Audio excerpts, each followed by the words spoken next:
Hi, everyone. I'm excited to be speaking with Dr. Jason Osborne today. He's currently the Special Assistant to the President at Miami University. Jason has a wide background across faculty and admin roles and just authored a blog post for us on the topic of helping to support instructors with engaging students. So we're excited to have him on today and hope it'll be a great discussion. Welcome. Well, great. I'm happy to talk to you. Great. So the first question that we have is, you shared a little bit about your tips for helping support instructors, like I said in our blog post. And one of the tips that you gave was that it's important to create a shared vision with faculty. So could you talk a little bit about that? Absolutely. So, everything that happens in a university, first of all, a university is a very complicated environment. There's a lot of different things going on. And so if people aren't talking to each other, if people aren't figuring out what are the common priorities and how to work together, then nothing's going to happen. And so the topic of shared governance and how faculty consult with leaders is very important. And so I always start off by making sure that I'm emphasizing that we actually have to talk to each other. We actually have to understand each other's perspectives and create that shared vision and have buy-in throughout the campus for what's our priorities, and then how do we assign resources or energy to those priorities, because otherwise we have endless things that can deviate our attention. Great. And I guess the next question, you talked a little bit about professional development. So how can faculty and staff gain the expertise they need to provide engaged learning through high impact evidence-based practices?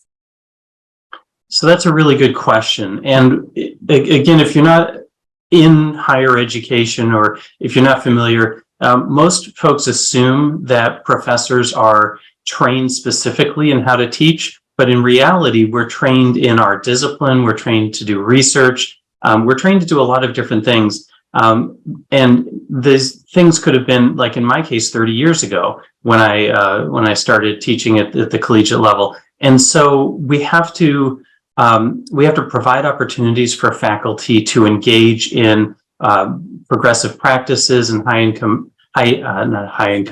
impact practices. And we can't assume that we'll just know how to do them, because we often end up teaching the way we were taught, which again could be many decades ago and might not reflect modern best practices. So on campuses, there are often resource centers for faculty. And they could be something called, like at Miami, we have the Center for Teaching Excellence. And these are groups of individuals who are expert in teaching and expert in professional development, so helping teachers become better teachers, in other words. And so there's usually a ton of resources there. The two things from an administrator perspective that I think are important is making sure that you have the resources within that center or institute to serve the entire campus, because we're in budgetary crises and we have limited resources, and so sometimes those are the last things to be funded. But if you care about teaching, then we have to put our money where our mouth is, essentially.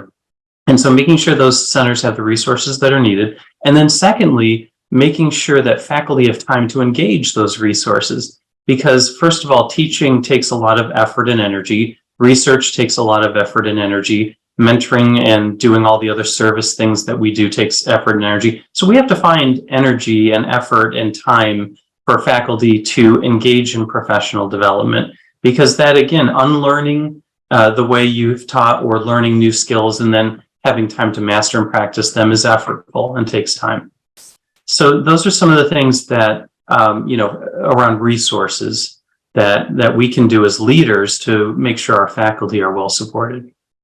Could you share some experiences that you've had with resources on your campus or maybe other campuses that you've been at? With resources, did you say? Yeah, resources. Yeah, so, again, one of our biggest resources is time. And so one of the things that we have to do is think through how are we asking our faculty to spend time? How are we as leaders spending our time? And are they on things that matter the most to us?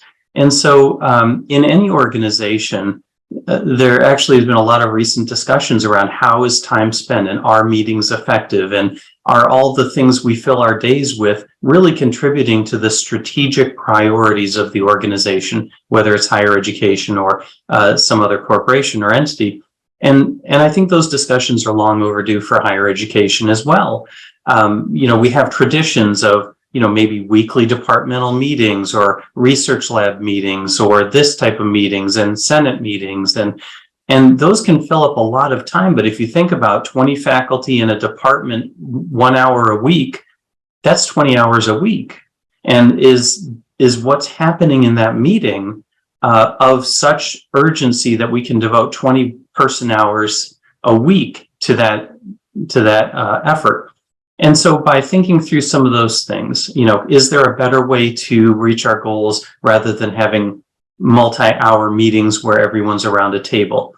Are there ways that we can reduce other demands on faculty? And one of the things we talk about often in faculty affairs is kind of invisible service, right? And these are all the things, the dozens of things we do that we don't actually write down and put on our annual reports. But there are things like, having conversations with students, mentoring other faculty, serving on committees could be invisible or visible, creating social networks among individuals. There's just so many things that we do, and even writing letters of recommendation for our students or our colleagues.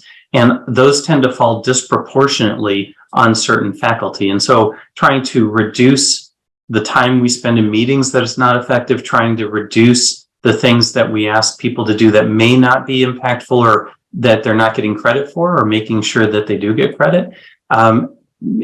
Finding other ways to release time. So one of the things we were working on was, how do we provide resources to departments so as we come out of the pandemic, faculty can have time to rethink their courses. And so by giving course releases or by providing summer support for faculty or other resources, then we can help faculty find some of that time and energy they need to take that next step in their professional development.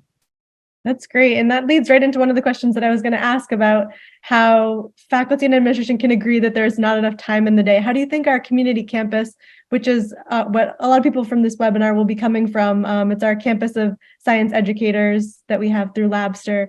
How do you think they can come together without having so many meetings and still accomplish great things? Yeah, well, that's the $1 million question, isn't it? How do we create a culture that's supportive, that we enjoy? How do we get to know our colleagues? How do we get to know everyone without being inefficient and using time? And so I think that there are things we do that are valuable and important and we should continue doing. But I think that we need to rethink some of the ways we do business, and we have tremendous tools now that we didn't have even 5 or 10 years ago, where we can communicate. We have Slack, we have simulations, we have online course management software, learning management systems. We have an endless array of tools, which also, by the way, take time to learn and to master and integrate into your practice. But I think that we need to really step back as leaders and think about, how do we meet our goals? How do we prioritize how we're spending our time and help those around us do that? And then, of course, we have to model that as well, right?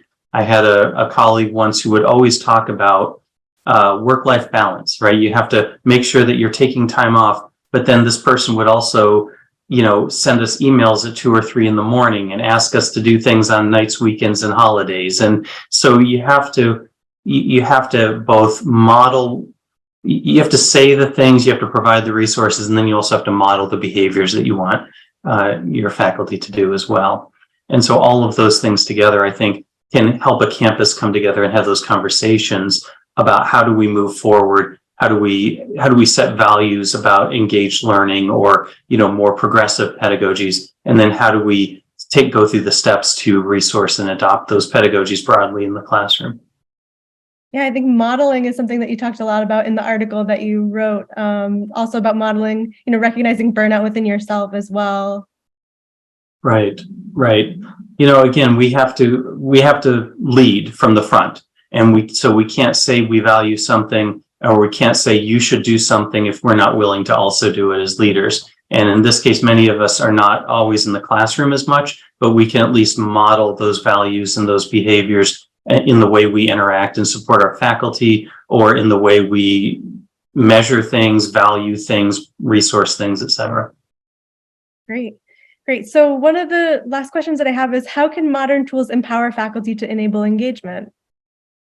Yeah, so let's unpack a little bit what is engaged learning.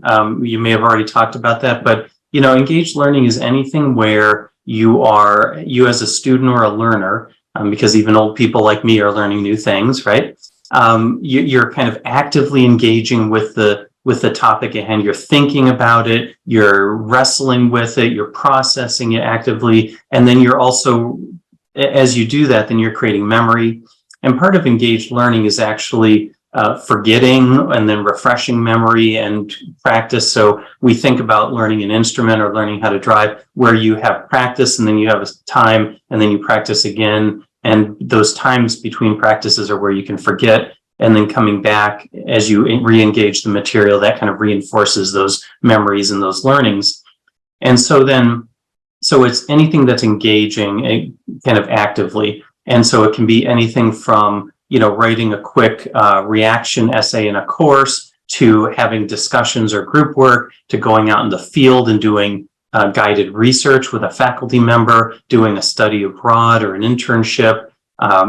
There's just such a huge gap. So really talking about engaged learning, it's challenging as a class, just because any given topic, any given field may have very different types of engaged learning. But if you think about the concept of really engaging students, getting them to think and analyze and repeatedly engage in the material, technology like simulations, like lab simulations in particular, can be so valuable, because in the typical lab class where you have maybe a 50-minute session and you've got 30 students in a chem lab or a bio lab or an anatomy lab, and it's once a week and you've got limited supplies and limited instructor time, you can do something in that lab. But then if you also have, as an ancillary, a lab that the students could play with at home, could engage, and I say play in the positive term, because when you have access to tools, we were talking about anatomage tables, where you can virtually dissect cadavers rather than really dissecting cadavers for some of our health sciences programs. And the benefit of those is you can do it again, right? So if you have one cadaver in front of you, that's it. You get one shot, and it's only that individual with those characteristics. Whereas with a lab simulation, you can have different variables. You can try different things. You can go back and redo something if it blows up on you. And so you can really engage in a playful way, which is how we as human beings really learn best. We play, we're interested, we're enjoying things. And the simulations also give you much more possibilities for time on task, which is ultimately, at the end of the day, what learning requires. Absolutely. I think play is a huge part of it. Great. So do you have any final tips for faculty for how admins can mostly how admins can support faculty, since you have so much experience on the admin side? Yeah, I think as leaders, the biggest takeaway is continuing to ask faculty, what are their priorities? What do they need to be successful? How can we help?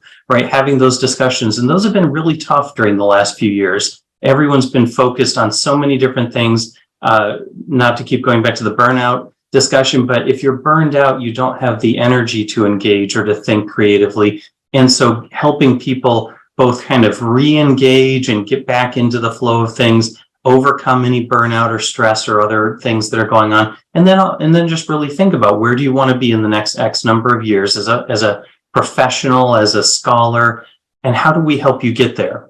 And having those discussions with a lot of different faculty, because you, as maybe an English faculty or a history faculty or a creative arts faculty, your answer might be very different than an engineering faculty or business faculty or teaching education, right? So we have to have those discussions broadly.